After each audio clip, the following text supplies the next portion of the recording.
18ª Jornadas STIC Centro Criptológico Nacional y 6ª Jornadas de Ciberdefensa del Mando Conjunto del Ciberespacio. Ciberdefensa activa para un mundo digital. Bueno, pues yo creo que uno de los grandes desafíos que tiene por supuesto su base tecnológica, pero tiene un control que va mucho más allá de lo que es la pura tecnología, es el de la desinformación, porque son personas, son narrativas, son ideas, son emociones las que subyacen detrás de todo eso, pero que tienen al final un efecto tan dañino como el que podría tener un ataque cibernético a una institución. Bueno, pues de eso y de cómo poder entenderlas, de cómo poder analizarlas, de cómo poder combatir esa inteligencia de las narrativas y de la desinformación, se van a encargar en estas jornadas STIC las especialistas de la compañía Future Space, que nos acompañan hoy delante de estos micrófonos. Está Paula González Nagore. Paula, ¿qué tal? ¿Cómo estás? Hola, buenos días.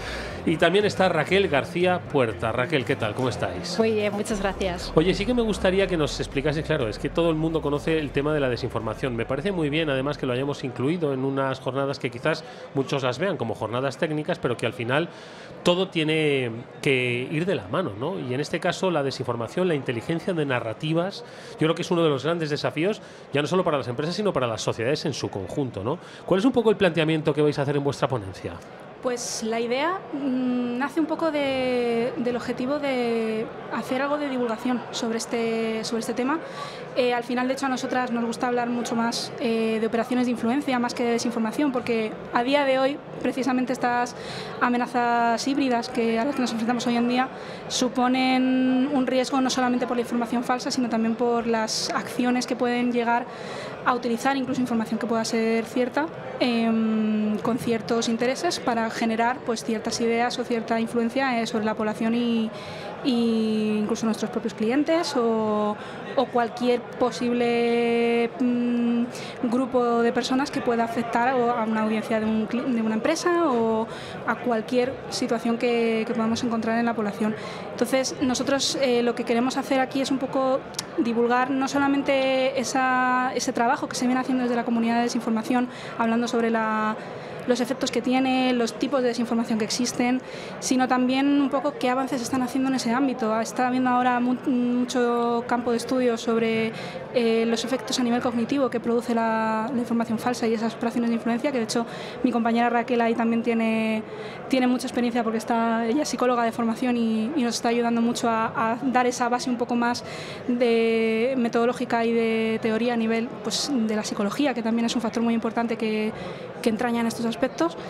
Y lo que queremos sobre todo es ayudar a entender cómo se presentan estas acciones de influencia, qué tácticas o qué técnicas utilizan los adversarios, en este caso, pues además utilizamos un lenguaje muy parecido al de la ciberseguridad para influir en esa población y sobre todo de qué manera se utilizan esas narrativas para otros intereses, cómo de pronto pues se habla de ciertos temas y eso sirve a ciertos actores para poder introducir otras temáticas que son de interés para ellos, pues para desde hacer un ataque de riesgo reputacional a una empresa hasta afectar a estados. La verdad es que creo que es un planteamiento extraordinario porque hasta ahora, cuando se habla de desinformación y de cómo combatir la desinformación, siempre se habla de, bueno, pues de cosas en realidad bastante difusas, ¿no? Hay que alfabetizar digitalmente, ¿no? Hay que combatir, todos queremos combatir la desinformación, ¿no? Los medios tienen que poner mucho, las propias empresas tecnológicas, pero siempre se queda en un tenemos que, ¿no? Y yo creo que el planteamiento, Raquel, que hacéis desde Future Space es interesantísimo, ¿no? Dotándolo además de, ahora vamos a ver cómo lo analizáis, además queda muy nítido, ¿no? En la propuesta que hacéis de conocer sus tácticas, técnicas y procedimientos, ¿no? Es decir, hay que ver qué metodología de la desinformación o de la operación de influencia se produce para luego atacarla, pero que no se nos deje de lado el efecto a nivel cognitivo que tiene. Cuéntanos un poco, es interesantísimo ese tema. Por supuesto, a nivel científico pues se está investigando muchísimo a día de hoy, la psicología cognitiva, la psicología social, están trabajando mucho en ver por qué ciertas poblaciones, ¿no? Ciertas personas son más vulnerables hacia la desinformación y otras personas a lo mejor pueden ser más resistentes, con el objetivo final de generar una población más fuerte. Es decir, si nosotros somos capaces de educar, ¿no? o o trabajar en desinformación, en formar a nuestra población, vamos a hacer una población mucho más resiliente, mucho más capaz de integrar la información que viene de muchísimas fuentes, muchas de ellas pueden estar o ser malintencionadas. Entonces, con esa capacidad de conocer y tener recursos para analizar el contenido, pueden llegar a ser capaces de ser más fuertes ante la desinformación. Entonces, por ejemplo, es un pilar muy importante y que se está trabajando a nivel internacional. Es decir, no solo dejamos que esta noticia es falsa o esta noticia es verdadera, sino vamos a llevar a, vamos, cómo investigamos, ¿no? Cómo llegamos a encontrar esa fuente de información para encontrar unas hipótesis que puedan ser válidas o no, pero al final informarte, ¿no? No quedarte simplemente con la primera noticia que recibes por el WhatsApp, por una red social o simplemente que te cuenta alguien. Hay que ir mucho más allá de esa primera información porque muchas veces puede llegar a ser sesgada, malintencionada o manipulada hasta por un actor con otros beneficios que no somos capaces de controlarlos. Vivimos actualmente en la era de la desinformación total, los episodios que generan incertidumbre, los episodios extraordinarios, los episodios de polarización política, ¿no? Yo creo que ahora mismo, hoy tendremos menos desinformación que mañana, estoy seguro, ¿no? Mañana va a haber todavía más, ¿no? Entonces, vosotras vais a plantear, Paula, un escenario de ejemplos de cómo se pueden analizar desde este punto de vista cognitivo estas tácticas, estas técnicas y estos procedimientos, que yo creo que es quizás la base sobre la que luego empezar a construir metodologías para combatir la desinformación, sobre todo metodologías de fácil implantación para que uno sea, porque al final yo no puedo combatir la desinformación por ti, tienes que ser tú el que detecte, ¿no?, la desinformación. ¿Cómo vais a plantear esto de las TTPs? Pues aquí vamos a presentar un marco metodológico que estamos trabajando dentro de Future Space, tirando un poco de todas esas buenas prácticas que se están generando desde la comunidad internacional, importantes instituciones como la OTAN, el Servicio de Acción Exterior de la Unión Europea, diversos think tanks como el Atlantic Council, Design Framework, que están haciendo un gran trabajo en tratar, digamos, de generar una metodología de modelado de amenazas en el campo de la desinformación. Entonces, nuestra aproximación parte de dos pilares fundamentales, que es la escucha social, que es decir, escuchar todo lo que se pueda publicar en fuentes abiertas, redes sociales, medios de comunicación, foros, blogs, cualquier información que esté a la mano de cualquier ciudadano y que pueda ser utilizado para impactar sobre esa población, y combinar esa escucha social con modelos de inteligencia artificial que nos permitan utilizar metodologías estructuradas. Ahí hablamos, por ejemplo, de modelos de framework como el de Disarm, que tiene una aproximación muy parecida a la de Mitre, con un planteamiento de TTPs tanto desde la orientación Red Team como la de Blue Team para hacer esa parte ofensiva y defensiva,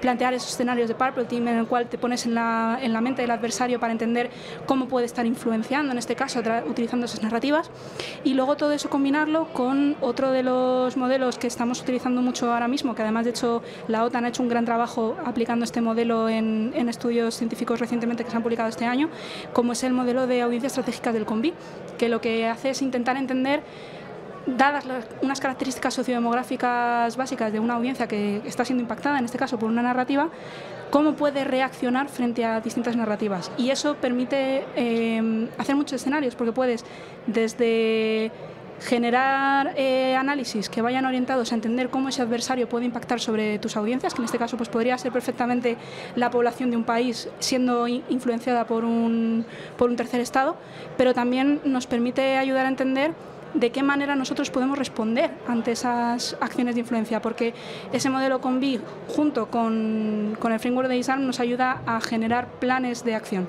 recomendaciones, entender, por ejemplo, qué tipo de mensajes se pueden mandar, cómo puede reaccionar esa audiencia ante ese mensaje teniendo en cuenta las características que tiene, y de esa manera no solamente trabajar en la prevención, en esa parte más proactiva de detectar cuando una narrativa se está convirtiendo en una operación de influencia, sino también, una vez ya tienes el problema encima, saber cómo reaccionar, que a día de hoy es casi lo que más hace falta.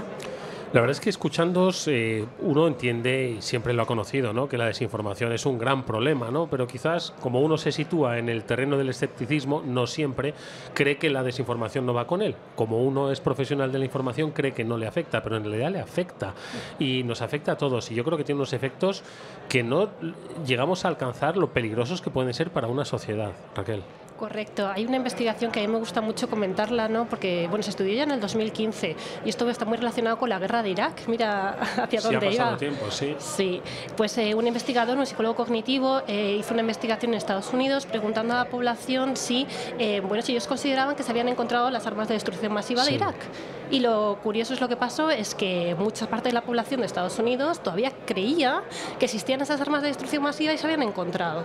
Entonces este psicólogo lo que dice es que la desinformación repetida y repetida muchas veces genera recuerdos falsos en nuestro cerebro. Y eso es muy importante. ¿Por qué? Porque en la era de la tecnología, donde tenemos el acceso a la información en todas partes, podemos llegar hasta crear recuerdos en nuestro cerebro que nunca han existido. Entonces eso es muy importante porque al final es tanto peligroso para quien lo sufre como al final una arma de mucha fuerza para quien la usa. Yo creo que el planteamiento que nos habéis hecho desde Future Space es una aproximación interesantísima, no solo porque decías, Paula, al principio, ¿no? Dice, no, adoptamos el lenguaje de la ciberseguridad, ¿no? Pero es que yo creo que la desinformación, yo siempre lo he defendido así, es una de las amenazas que forman parte de los ciberriesgos ahora mismo que tenemos. Podrás encontrar una brecha de datos, el robo de credenciales, identidades, pero también la desinformación creo que forma parte de la lista de amenazas, ¿no? Y esa sí que afecta, más allá de las empresas, que también afecta a las empresas, ojo, a los ciudadanos. Por lo tanto, me resulta, creo que muy adecuado utilizar esa terminología y estrategias, ¿vale?, para combatir la desinformación. Creo que al final, quizás donde no pueda llegar esa tecnología, sí que puede llegar una metodología, ¿no? De hecho, para nosotros el mensaje más importante de toda esta labor en la que estamos trabajando parte de la base de no queremos, que es un poco lo que comentaba antes Raquel, no queremos evaluar quién tiene razón y quién no la tiene, quién está desinformando, quién no está desinformando, sino entender cómo esas acciones nos pueden impactar a nosotros.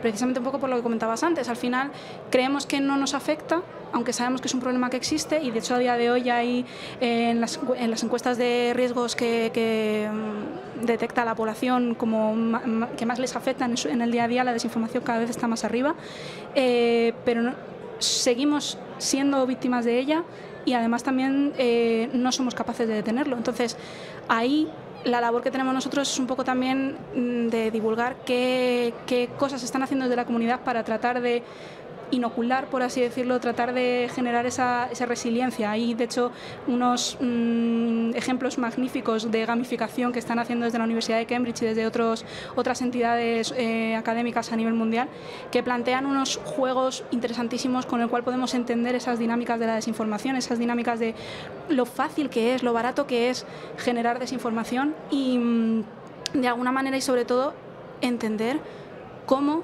esas operaciones de influencia al final no solamente nos afectan de manera directa, sino también de manera indirecta. Esto, por ejemplo, es una conversación que tenemos mucho con el mundo del sector privado, porque claro, nos dicen, sí, yo sé que la desinformación me afecta, pero yo sé que es algo de lo que me tengo que preocupar, pero ¿qué hago con ello? ¿Cómo lo puedo analizar? ¿De qué manera lo tengo que prevenir? Y claro, nosotros decimos, es que precisamente esos impactos indirectos, digamos, esos efectos colaterales, esos daños colaterales que se producen a través de grandes conflictos que pueda haber, crisis económicas, cualquier situación que haya a nivel comercial, a nivel de importación y exportación de materias primas. Estamos viendo a día de hoy grandes operaciones de influencia relacionadas con sectores económicos muy fuertes, por ejemplo, aquí en la Unión Europea, como es el sector agrario, el sector energético, y al final todo eso son empresas que al final en cada país se ve afectado de manera colateral por ese tipo de acciones. Es interesantísimo y es una propuesta genial la que plantean desde Future Space, desde esa visión que trasciende lo puramente tecnológico, que va a lo psicológico, a lo cognitivo, que va también a lo estratégico, porque, ojo, no dejemos de pensar que el que está detrás de la desinformación tiene objetivos claros, económicos o políticos, principalmente económicos, pero esa visión que aportan desde Future Space es, yo creo que interesantísima y seguiremos oyendo hablar mucho de ellas. Paula González y Raquel García le representan en estas jornadas STIC. Muchas gracias a ambas por haber estado con nosotros. Mucha suerte para el futuro. Muchísimas gracias. Muy amable.